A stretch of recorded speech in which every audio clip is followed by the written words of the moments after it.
feeling of abundance is the feeling of well-being. It's the feeling of good attracting. It's the feeling of good creation. It's the feeling of worthiness. It's the feeling of being in the right place. It's the feeling of being blessed. It's the feeling of being fortunate. It's the feeling of being in the right place at the right time. It's not just my point of attraction. We're speaking from you. My point of attraction isn't just about money flowing. It's about ideas flowing and people flowing. And when people and ideas and money flow together, it's so exhilarating to be able to merge all of those things together, of people and places and ideas and the means to accomplish it. It's ease, it's fun, it's full, it's who I am.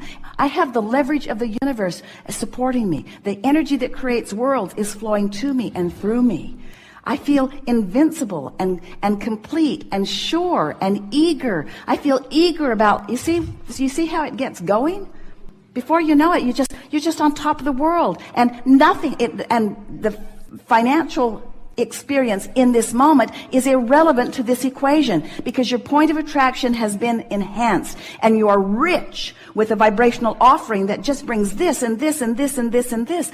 And besides, the reason that you want any of that anyway is for the feeling of it. And once you accomplish the feeling of it, now you're there where the details have to fill in. It is law. It must happen. It has to happen. It can't not happen.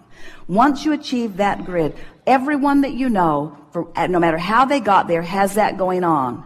If they're in, and do you know anyone who is finding financial balance but doesn't have the other balance? Of course you do. In other words, the more you work on these grids and the more they line up, then the more you'll feel good in all moments regarding all things. You have come forth from your non-physical perspective into what we see as the most dynamic and perfect of environments anywhere. You have come forth into the leading edge of thought. And you did not choose it lightly. You chose it deliberately and powerfully, with all of the defining power that you as a source energy being have. And you said, I will go forth into this magnificent physical time-space reality of great variety and diversity, for I know within it I will find so much that I can turn my undivided, meaning my source energy, attention to.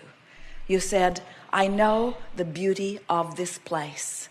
And in this place of diversity, the beauty that I'm speaking of is not only the stuff that I think I want, that I would like my nest to be feathered with, but it is the stuff that I don't want that helps me to more explicitly define what I do want.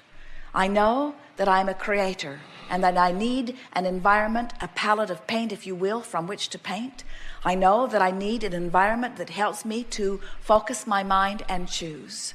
And I've chosen in this time, in this body, under these circumstances, this time-space reality, because I knew then and I know now that it will evoke within me clear desire, and that the larger part of me has now, there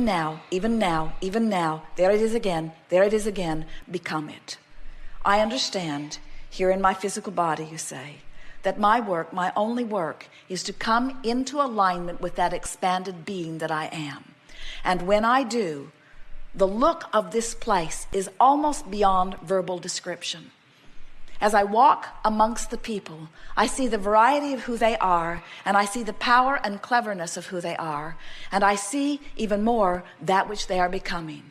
And so, in the war, and in the confusion, and in the argument, I see not just improvement, I see a new world erupting, because I see the expanded version of life as a result of mass consciousness's individual focusing in its individual perspective. I stand in my physical body, you say, and I'm living my life as broadly as I can. And I'm squabbling about salt, and I'm worried about this, and I'm worried about that. But I am defining who I am by reaching for source energy's perspective relative to each thing that I live. And as I allow myself to come into concert with that which is source, as I live the details of my day-to-day life experience, I let myself in on the benefit of all of those generations that have gone before. And most important, I let myself in on the benefit of that which I've created right here, right now, in this body, in this physical time-space reality. As we watch you from our non-physical vantage point, the appreciation we feel for that which you are cannot be accurately spoken in words. But we want you to know, as clearly as Esther can find the words for us to express to you, we want you to know that everything that you are living is causing an expansion of that which you are, and therefore an expansion of that which we are. And we revel in that expansion. We never for a moment mourn you're not coming along with us. We never for a moment, frankly, even notice that you haven't come along.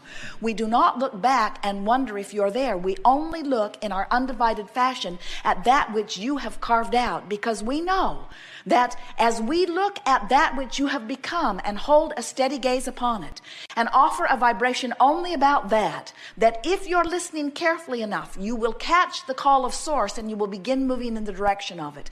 And maybe some of you will move closer in the direction of it today, and maybe some of you will not move there until you croak and come all along, but every single one of you without exception will come along with that which we have created. And in all of that is joyful expansion. You did not come into these bodies to have growth. You came into these bodies because growth was inevitable and you wanted to enjoy that growth. The basis of your life is freedom. You did not come to make something happen. You came forth because you knew the happening would be inevitable and you knew you would enjoy the leading edge perspective of it. Nothing is broken in your world. Nothing needs to be changed. Nothing needs to be different. And yet everything is constantly changing because it is the inevitable nature of that which is eternal. So as you decide to go with the flow of your eternal nature, and as you stop nitpicking about the way in which you go, and you just understand that you cannot help but go, and you stop comparing yourself to the way others are going, and you stop criticizing them because they're not doing it right, or criticizing you because you're not doing it right, and instead you see yourselves all as adding to the contrast that is adding to the expansion, in time you will find yourselves, as we find ourselves, in love with each and every one of you. And when you love others as we love you, you're going to remember what source is, because you will be it.